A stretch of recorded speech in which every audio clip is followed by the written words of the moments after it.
അനുസരണമാണ് ഇവിടെ പറയുന്നത്. എനിക്ക് തന്നിരിക്കുന്ന കൃപാവരങ്ങൾക്കൊത്തവണ്ണം എന്നോട് ദൈവം കൽപ്പിച്ചിരിക്കുന്നതെല്ലാം ചെയ്യുന്നതാണ് യഥാർത്ഥത്തിൽ യാഗം. ആ യാഗമാണ് എന്താണ് ആരാധനയായിട്ട് തീരുന്നത്. തമ്മിൽ ഐക്യമത്യമുള്ളവരായി വലിപ്പം ഭാവിക്കാതെ എളിയവരോട് ചേർന്നുകൊള്ളുവിൻ. നിങ്ങളെ തന്നെ ബുദ്ധിമാന്മാർ എന്ന് വിചാരിക്കരുത്. ദൈവം തന്നതാണെല്ലാം. ബുദ്ധിയും ജ്ഞാനവും കൃപകളും ശുശ്രൂഷകളുമെല്ലാം ദൈവം തന്നതാണത്. അതുകൊണ്ട് ദൈവത്തിൻ്റെ മഹത്വത്തിനായിട്ട് ഞാനത് എൻ്റെ ശരീരം കൊണ്ട് ചെയ്യുന്നു. കാരണം ദൈവത്തിന് ശരീരമില്ല.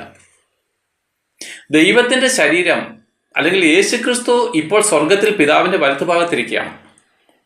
അവൻ ഭൂമിയിൽ ശരീരസ്ഥനായിട്ടിരുന്നപ്പോൾ ചെയ്ത എല്ലാ പ്രവൃത്തികളും ചെയ്യേണ്ടത് സഭയാണ്. അതിലെ ഓരോ അവയവങ്ങളാണ് നമ്മൾ ഓരോ ശരീരങ്ങളും. ആ ക്രിസ്തു ചെയ്ത എല്ലാ പ്രവൃത്തികളും ഈ ഭൂമിയിൽ നമ്മുടെ ഈ ശരീരം കൊണ്ട് പലരായിരിക്കും നമ്മൾ ചെയ്യുമ്പോൾ അത് ക്രിസ്തുവിൻ്റെ പൂർണ്ണത സഭയിൽ കൂടെ ലോകത്തിന് വെളിപ്പെട്ടു വരികയാണ്.